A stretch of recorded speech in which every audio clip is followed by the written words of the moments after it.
Welcome and thank you for tuning in. You're listening to the Beyond 50 radio program. I'm Daniel Davis. Joining us here on the program today is a wonderful guest that we've had a couple of times on the program before that kind of turns the mirror on who we are and what we do in this world.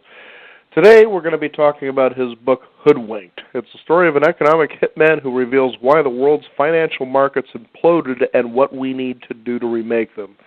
And it certainly seems that with all the talk that we're seeing in our media today that nobody seems to really have a good idea when we're going to get out. Anybody sitting on Yahoo News, for instance, shows how Obama is saying this could be a very slow-moving and painful process to get out of this depression, i.e. recession. Let's find out, though, what the interesting history about that is and find out, are there other countries around the world who are actually showing examples of what we may be able to do where everybody benefits instead of just the top 1%? I'd like to welcome to our program today, best-selling author of Confessions of an Economic Hitman, our guest, Mr. John Perkins. John, thank you for joining us here back on the Beyond 50 radio program. It's my pleasure, Daniel. Thanks for having me on again. You betcha. You know, it's interesting. Back in the 1980s, I got involved in sales, and, I was just really emulated. I think like some people do who start getting in this direction, who want to know how to do it well, make a lot of money, and so forth. And I was out on a street, it was Hawthorne Boulevard in Portland, Oregon, kind of like where the 1960s came and they stayed, so to speak. And I went into a used book and record place called Joe's, and I was asking the guy there, I said, do you have any books, concerning sales? And I was with a brother-in-law of mine at the time. And he rattled off something funny, and my brother-in-law laughed, but I guess I just wasn't paying attention, but it was about being anti-capitalist. He was actually a big-time political analyst, I guess, if you will, and he was really big on political science, and then I began to understand, okay, I got you. But he gave me a book called The Robber Barons, and I think anybody who's ever, read about capitalism and business has probably heard of this book. Let's start there if we can. Well, a great history of robber barons, and in this country, certainly, in the 1800s, particularly at the close of the 1800s, is the infamous period of the golden age of the robber barons, people like Carnegie and DuPont and J.P. Morgan and Rockefeller, that ilk. Of course, if you really want to go back in time, you can go back to the time of Robin Hood and the robber barons, like the Sheriff of Nottingham. The history goes back for a very long time, but I think it's fair to say that we're in an era today that takes us to a new level. Mm-hmm. The robber barons around us today are far more sinister, far wealthier and more powerful than they've ever been at any time in history and in any place on this planet, as far as I know, at least in modern history. Mm-hmm.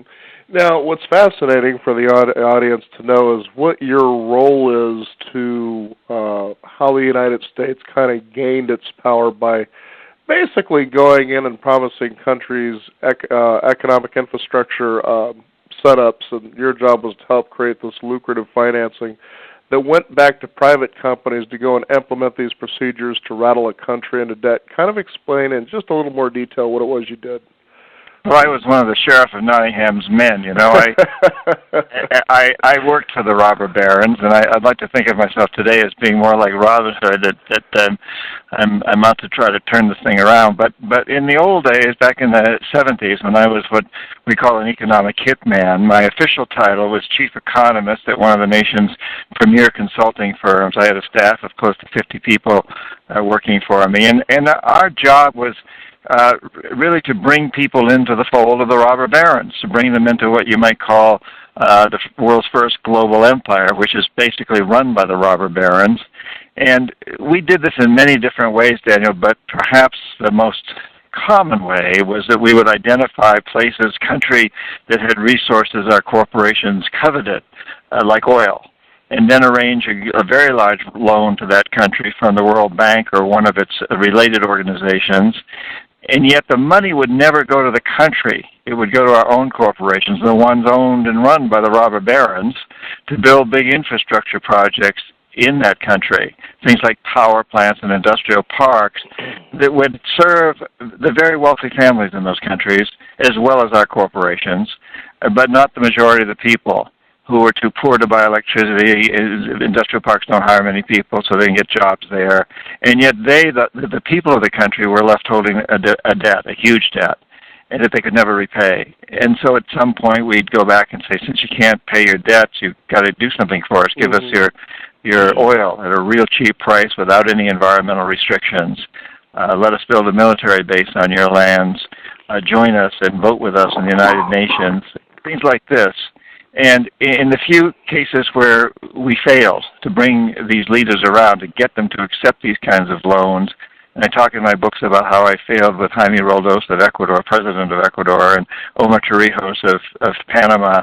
The people we call the jackals go in and either overthrow the government, the leader, or assassinate him. Mm-hmm. And both Roldos and Torrijos were assassinated because I couldn't convince them to accept these conditions. Mm-hmm.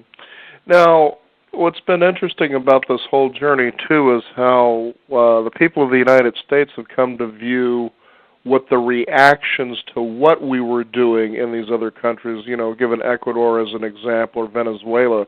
And you come to understand, okay, here these countries are allegedly so poor, but yet they're so resource-rich. For instance, Venezuela, as I understood it, was the third largest importer of oil or exporter of oil to the United States. But yet everybody's starving to death and living in shacks or mud huts, and it made no sense. But yet somebody finally decides to rise and to reclaim their sovereignty, their country back, and say, enough of this nonsense, because you're not bringing enough of these profits back into our country, even though these oil companies are making billions of dollars in profits. And they start screaming. The next thing you know, there's this coup, and all of a sudden this guy's this renegade here, and that's how we get to hear and view this in the United States. As you begin to read through your books, you start thinking, now, wait a minute, this isn't making any sense now. I'm starting to wake up and go, okay, I like jumping into my Volvo or whatever the case is, but this is a direct result of something that I've made a personal choice to participate in. It's quite fascinating to look at it that way. Well, it is. And, speaking of Venezuela had the largest middle class in Latin America for many years.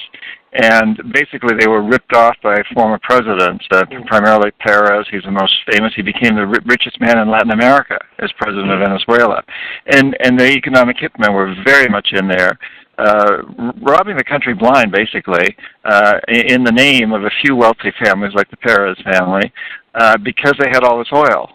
And in order to put it in the kind of position like I described earlier, the economic hitmen went in and just plundered the country. Mm-hmm. And then along comes a guy like Hugo Chavez, and he really sets out to do something different to turn things around, and is voted in unanimously, by very, very large majority.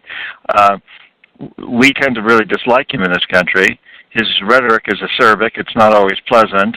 And frankly, I don't know whether he's a really good president or not, but I do know that a lot of the poor people in Venezuela are extremely happy, and the wealthy people, the robber baron classes of Venezuela, are extremely unhappy with him. The fact of the matter is he has changed history, because he was overthrown in a CIA-orchestrated coup in 2002, and he survived it. He came back into power, and in doing that, he really showed the Bush administration and the United States, in a way, the CIA up as a paper tiger. This opened the door for 9 other countries to then go in and democratically elect presidents who have, in one level or another, stood up to what I call the corporatocracy, the robber barons, if you will. Mm-hmm. And it's been a very, very, we're seeing today a revolution in Latin America. And it's not against the United States or the people of the United States. It's not even against the government of the United States. It's really against the big corporations. And in fact, it's not even against the corporations. What it's really saying is, like Rafael Correa, president of Ecuador, PhD in economics from the University of Illinois. This guy's a capitalist. He's not a radical. But he's saying, my country does not have the technology to drill for oil. We've got a lot of oil. We need the big oil companies in here, but we don't want to be raped anymore. And, we want the oil companies to come in and do a good job environmentally and give a fair share of the profits from Ecuadorian oil to the Ecuadorian people. That's not exactly radical, Daniel, but it's presented that way in our press so often. And a guy like Chavez, we really emphasize his crazy qualities, some of the fiery, crazy sort of speeches that he gives. But the fact of the matter is, his country was really suffering, and we had a tremendous amount to do with that. We have to take responsibility for a great deal of that, our economic hitmen and our jackals. Mm-hmm. Now, John, there was an interesting part of the book. It's actually toward the beginning where you get to meet former CIA agent Bob Baer, and you start talking about Iran and what was happening there. Now, interestingly enough, later on, I believe it's next week, we're going to be doing a program that's going to be about peace in the Middle East, Turkey and Iran, great allies. And what was interesting in reading this particular book is that he talks about the history of Iran and how they actually viewed America in the early 1900s to say, that's the kind of country we want to be like. Democracy, we don't tolerate people coming around and telling us what to do. We want to have the freedom to be able to be who we are. But then as you approach the 1950s, as they seem to be well on their way there, they really started moving in the right direction, but it seems like the leadership was kind of overthrown. So now Iran's at a point now where you start hearing almost every other week, oh no, they're building a nuclear supply, this or that or the other. Now they're a threat. But here was a country at one time that was saying, we want to be a lot like the United States as far as the way it's ran. Absolutely. It's a great example, Daniel, of how we've screwed things up. In the early 1950s, Iran democratically elected a president named Mossadegh. He was Time Magazine's Man of the Year in 1951, held out as being the great hope for democracy in the Middle East, and in fact, perhaps the whole world. Mm-hmm. But he said that the foreign oil companies needed to give a fair share of the profits to the Iranian people. We didn't like that. We wanted to get rid of him because the oil companies were very, very unhappy with this. And this was primarily BP, British Petroleum. What today is British Petroleum, had a different name then, but it was primarily that company. And the Eisenhower administration decided they had to do something. And it was a time when we feared Russia. Russia had nuclear weapons, and so did we. We did not want a nuclear war. So the decision was made not to send troops in and overtly overthrow this democratically elected president, but instead to send in an economic hitman, a guy named Kermit Roosevelt, Teddy Roosevelt's grandson, and he was a card-carrying CIA agent. He went in by himself with a few $1 million and organized a bunch of ruffians to protest, to march in the streets, to tear things down, to make it look as though Mossadegh was not popular. And to make a long story short, they overthrew this democratically elected president and replaced him with the Shah of Iran, a man who became a great friend of oil, a despotic dictator, a torturer, a terrible individual. And the Iranians have never forgiven us for this. It's one of the reasons we get such serious problems there now, and it's one of the reasons why they are determined to be able to have nuclear power.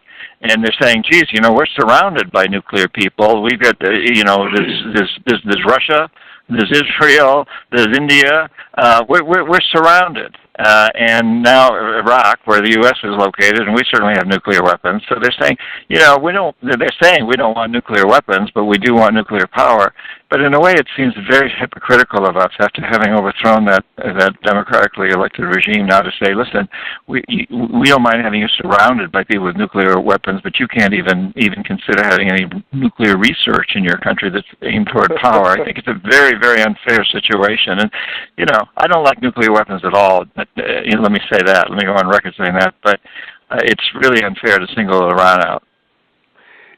And at that point, that's when you really begin to see a change in how U.S. businesses performed. For the longest time, it seemed that we were under the Maynard Keynes model, and then all of a sudden we switched to Friedman.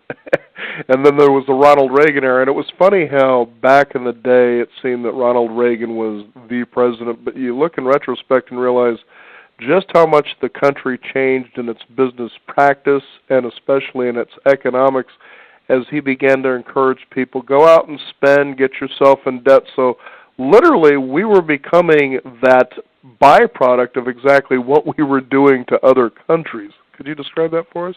Yeah, and that's really to a large degree the first part of the book Hoodwinked, my most recent book.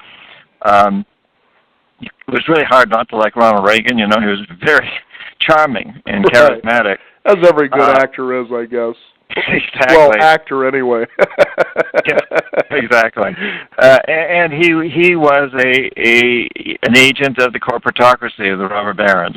There's no question. And yes, when I went to business school in the late '60s, John Maynard Keynes was the economist of record. He was the guy that everybody followed, and his form of capitalism was quite compassionate in many respects, and it believed in something beyond making profits. It believed that good companies are good citizens, and they take care of their employees. They give them good health plans and retirement plans, and they take care of the communities where they work. They're good local citizens. They pay lots of taxes to keep the community up. They take care of the people. And I was brought up with that. If you're going to be a CEO, you've got to have a responsibility not just to your stockholders, but to your employees, to the local community, to your suppliers and your customers. And then along comes Milton Friedman from the Chicago School of Economics, and he says, no, that's not it at all. The only responsibility of business is to maximize profits, regardless of the social and environmental costs. That's the only thing that businessmen should be concerned with, is maximizing profits. Doesn't matter what you do to get there. And Ronald Reagan embraced that big time. And so did Margaret Thatcher of England and many other world leaders. And in fact, every president in the United States, including our current one, Obama, has embraced that form of capitalism. Now, I call this predatory capitalism. It is not capitalism. There's many forms. It is a form of capitalism, but capitalism has been around for over 400 years, and it's taken many different forms. This, to me, is perhaps the most sinister form that we've ever seen, and it's time to change it. And it's really based on three principles. I mentioned one of them. The only responsibility of business is to maximize profits, regardless of social and environmental costs. That's one. Two is that businesses shouldn't be regulated. That regulations just get in the way of making profits, so minimize regulations. And three, everything should be run by private business. Privatize the jails, the educational system, even the army, as we're now seeing is happening in Afghanistan. Mm-hmm. And these three principles that have been growing in power since 1970, when Reagan first really embraced them, these three principles have led us to a very, very unstable and dangerous and unsustainable world, and an unjust world. And I think, at the beginning of the program, you talked about what's the way out of this economic crisis. I believe, and I talk in Hoodwinked what we have to do to get out of it, but the short version is that we're going to have to structurally change this. For one thing, we're going to have to change those principles. We're going to have to say to business, make profits, but only within the context of creating a sustainable, just, and peaceful world, only while being socially and environmentally responsible. Now, John, you actually share what that example looks like when it comes to China. Now, all of a sudden, I remember back in the Olympics in China, in Beijing, China, is that, there was always this consistent talk about, it's rising as its next superpower, but it should have been actually changed to rising as the next example of how we go about doing things. Now, this is a country that literally, from what I remember in your book, says, we're going to go in, we're going to help this country do what it needs to do, but here's how we're going to do it. We're going to give them what they need to get up and running and see how we can make it profitable and sustainable all at the same time. And that was really an interesting experience that you had while you were in China, and I'd like you to describe that for our listeners. Okay, yeah, I was in China about a year ago. I was invited to speak at a big conference there for Chinese MBA students. Well, MBA students studying in China, about 60% of them were Chinese and 40% were from other countries, but studying in MBA programs in China. And I spent a lot of time hanging out with those students too. I stayed over a week there beyond the lecture. And, I was really, really impressed by how the Chinese students said to me, we've proven in China that we can perform a miracle. We've had double-digit economic growth for over 30 years. And I thought back to 1970 when I stood looking into China from the new territories outside Hong Kong. And if anybody back in 1970 had said any country in the world would have double-digit economic growth for 30 years, we would have laughed them off the block. Right. In particular, if they'd said China, because in 1970, before Nixon went in 71, before that we didn't know anything. We thought China was the most backward place in the world. And so they're right. China has had this economic miracle. And the students say that, and they say, but we know it came at a terrible price socially and environmentally. And now, our generation is going to show, though, that we can create a miracle in those fields. We're going to become socially and environmentally the greenest country in the world. And now we've proven we can have this kind of economic growth.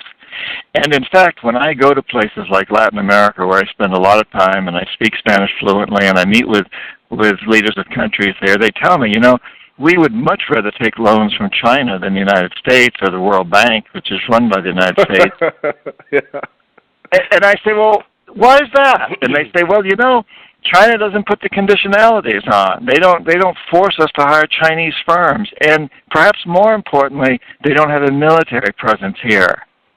And I hear that all over. The Africans say this as well. The Asians say, China doesn't have a military presence around the world, only in its own immediate sphere of influence, which unfortunately includes Tibet and Taiwan. But China doesn't have a military presence in Africa or Latin America, anywhere. And that makes a huge presence because our military bases in countries like that very much scare people, and they're a tremendous insult to people, and they are there to protect our U.S. corporate interests. There's no question about it. And the people in those countries know that. The Chinese aren't doing that, and therefore they're not nearly as scary to other countries as we are, unfortunately. I think that's a really unfortunate situation. And in your book, you actually talk about a wonderful encounter with the Dalai Lama, and it was also within the context just before that you were talking with an Oregon broadcaster about Phil Knight, for instance, and if Nike can follow the Ford example model of good stewardship, which is, I plan to pay my employees, according to Mr. Henry Ford, enough money where they can afford to buy one of the cars that they're manufacturing. And it really is amazing sometimes to me, John, as I've been in the world of business, to see where did the common sense go? Where did it become... it's like back in the 1980s, for anybody who remembers the movie Wall Street, which now they have a sequel coming out, Gordon Gekko coming out of jail and realizing his wrongs. But back then, they were quoting Sun Tzu's Art of War as though business was warfare, and it certainly has seemed to turn out that way. Yeah. There's no question about it. I mean, that has been this predatory form of capitalism's model. It really has been a form of warfare. And I think, again, when it's interesting to make that analogy, because when I went to business school, some of my teachers used to say, a good CEO is a good soldier. Doesn't need to make a lot of money, but needs to be loyal to the company and to the community, to take care of the community where the companies work. And today, I think what we're seeing is mercenaries. The CEOs are mercenaries. All they're interested in is making a lot of money for themselves. And the statistics just came out last week that of the 50 CEOs, the 50 CEOs of Fortune 500 companies that gave themselves the biggest raises, the biggest salaries this past year, were also the 50 companies that laid off the most people. And oh, God. That's a mercenary. That's not a loyal soldier. That's not a good general taking care of his soldiers. That's a mercenary. Now, but you always paint an encouraging picture in your book, and it comes down to personal responsibility. What actions do we take as individuals that either add to or take away from this process that causes the kind of destruction that we want to see kind of an end to? How do you see this moving, and do you see a time frame? Well, I do, and I think, and again, in Hoodwinked, I outline 5 different general categories of areas. They're general, but they're also very specific. And with each category, there's a lot of specific actions that each one of us can take, all of your listeners, to create a different world, to create a sustainable, just, and peaceful world, a world that my 3-year-old grandson is going to want to inherit. And that means every child on the planet will want to inherit it, because we're that kind of a world now where I have to recognize that a kid growing up in the United States is not going to live in a sustainable, just, and peaceful world unless the kid growing up in the Congo also has that same expectation, and it's realized that we're a very, very small planet. And so, Hoodwinked is really all about how do we get there, and I'm very positive about this fact. And part of what encourages me, Daniel, is having spoken at many universities over the past 5 years, I've seen a large change on college campuses, especially with MBA students who will be running our businesses in those 5 years, where they're going from a goal 5 years ago that practically all of them stated of wanting to have more power and money, to today realizing that what they really want to do is have families eventually, and they want those families to grow up in a world where they can breathe clean air, where they can live in a world that's free of fear of terrorism, in a world that is sustainable and just, and that's what they want to work toward. And I find that very, very encouraging. And I also think that, you know, the structure that we're in today, we have a global empire. But unlike any other empire before, this one's not run by a country. It's not controlled by one leader or president. In fact, presidents and countries have become somewhat irrelevant geopolitically. Mm-hmm. We're at a time now where the geopolitics of the world is controlled by the big corporations. There's no question about that. They transcend national borders. But the good news is that this empire has not been imposed on us by military might. It's been created through commerce, through economics. And when you come right down to it, the marketplace is democratic. We, the people, the consumer, choose what companies are going to succeed and what ones are going to fail by the way we shop and by the way we use our tax money. So, you know, if enough of us write a letter to Phil Knight at Nike and say, hey, I'm not buying any more of your products because you still got sweatshops in Indonesia, eventually, and we don't, Phil Knight is either going to have to change his company and turn those sweatshops into legitimate factories where people get reasonable wages and good living conditions, or he's going to go out of business. And in the past, we've changed a lot of companies this way. You know, we've got corporations to clean up terribly polluted rivers, to stop supporting apartheid in South Africa, to take ozone spraying aerosol cans off shelves, and so on and so forth. And now I think what we need to do is just insist that these companies buy into a new goal of making profits, but while being extremely socially and environmentally responsible. Now, John, Nike's actually an interesting example because as they have their sweatshops overseas and you have workers, I don't know, making $1, $2 a day, whatever the case is, under conditions that most Americans wouldn't even consider getting out of bed for, but these people do it out of necessity, of course, to feed their families, is that with the amount of money Nike spends on public relations and advertising alone, that can certainly improve a hell of a lot of lives for the people that are actually manufacturing their shoes in the first place. Well, yeah, and then some of those statistics are in the book Hoodwinked, but the fact is, if Phil Knight didn't put as much money in his own pocket, and some of his top executives took pay cuts instead of making, you know, however many millions of dollars they're making, and I don't have the statistics at my fingertips, but it's a lot, and stop paying Tiger Woods, and I guess they have stopped paying Tiger Woods for different reasons, but stop paying all these athletes these huge amounts of money, and instead use that money to pay their workers, to give their workers decent wages, and let their workers buy Nike products. Let the Indonesians buy Nike products. Your analogy to Ford was a great one, where Ford said, you know, I want to pay my workers enough so that every one of them can buy a Ford. Mm-hmm. And my point was, what I'd say to Phil Knight is, you know, follow that example. Pay all your workers around the world enough so they can all buy your products, and everybody will be better off, including Nike. Mm-hmm. And then I will wear the Nike swoosh with great pride as a symbol of a socially and environmentally responsible company. Right now, I wouldn't consider wearing anything made by Nike, but I'd love to be in a position where I would see it as an outstanding leader in this field.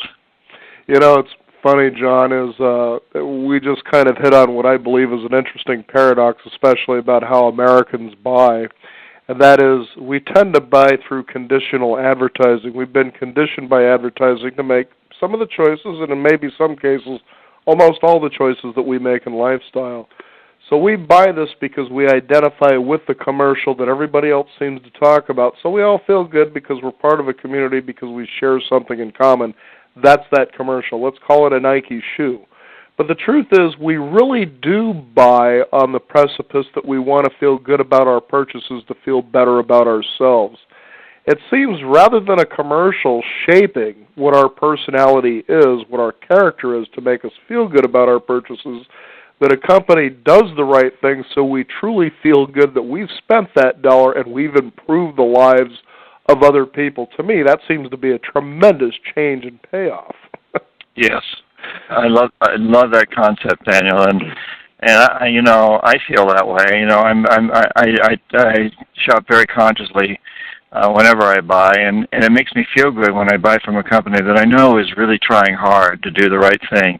And I also know that nobody's perfect. It's really hard to go out there and find the perfect company. Mm-hmm. But you can find ones that are doing a good job. To give you a cool example, my daughter, who I mentioned in all my books, Jessica's 28, and she and her husband just recently opened a restaurant off the coast of Seattle on Bainbridge Island, which is also where I live, and my 3-year-old grandson lives there, and their restaurant is devoted to local organic food and supporting local farmers.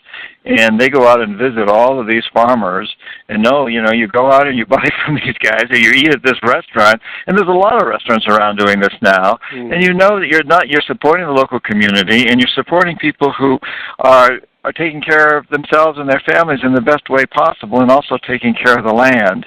And we're seeing more and more and more of this sort of thing, which is, again, why I'm encouraged to see how we are, I think, moving in that direction. I think we need to move a lot faster, and every one of your listeners needs to take a strong stand. We can't sit back and just say, "Oh, I'm glad this is happening. Let's just cheer for it, and watch it keep going." No, we all need to take an active role in this. Mm-hmm. And incidentally, if any of your listeners wonder, where to buy things, you can go to a nonprofit organization, Dream Change. It's an organization I co-founded about 20 years ago.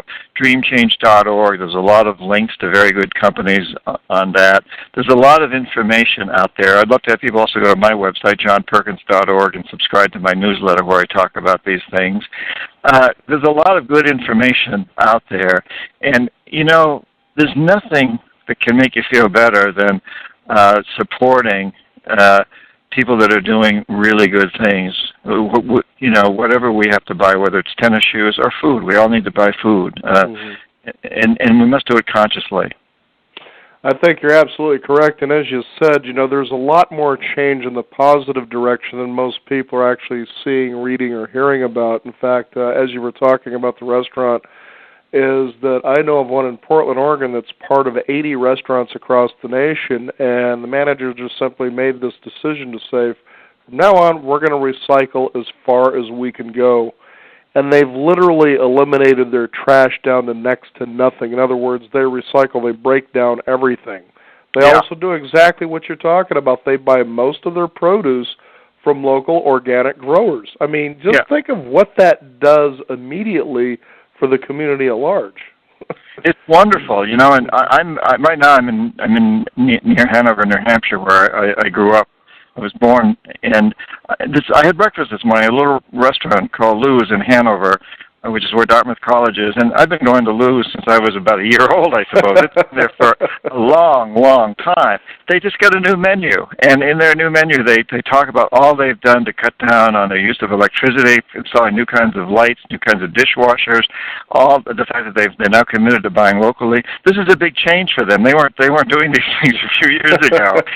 And it's wonderful to see that, and so many restaurants are doing that. And also, there's green festivals in places like Seattle and San Francisco and Chicago and Washington, D.C., where you go to the marketplace and you can find hundreds of vendors who are making tennis shoes that are better than Nike shoes ever thought of being, and they're not made in sweatshops, and they're made with a tremendous sense of environmental and social responsibility, and in addition to tennis shoes, practically everything else. So it is happening. We just all have to support those efforts in a much bigger way. Agreed, totally. The book is Hoodwinked. Our guest today, John Perkins. Go ahead and give out your website again, John, so people can find out more about what you're doing and how they can find ways to be socially more responsible, because even though, as we have said earlier in the program, sure, these corporatocracies seem to be running the show, they only do it by the conscious decisions we have by being involved in it. And there's the key right there to the solution. Yeah, and the website is a tough one to remember, Dan. It's johnperkins.org. I'm an org. I'm not a com. I'm an org. An org. And please subscribe to my newsletter. It only comes out about twice a month, so I won't overwhelm you with it. But there it is. Yeah, this to me, this is a very, very exciting time, and we, the consumer, call the shots. I dare say that the vote that we cast every time we buy something is as important as the vote we cast in the polling booths. Right. Maybe more important. But we also need to express it. So when you don't buy from Nike and you do buy from someone else, send them both an email and tell them why. Mm-hmm. Very good. John Perkins, thank you for being on our program again. It's been a pleasure to have you. My pleasure. Thank you very much. Thank you for all the good work. Thank you for all the good work you're doing, Daniel. Thank you very much. We also encourage you, the listeners, to join us at our website at beyond50radio.com, the number 50, and that's where we post and archive a lot of our shows. That way you can use them and share them with friends as well. Again, the choice is up to you. I'm Daniel Davis. Thank you for tuning in. This is the Beyond 50 radio program. Remember, live your day past halfway.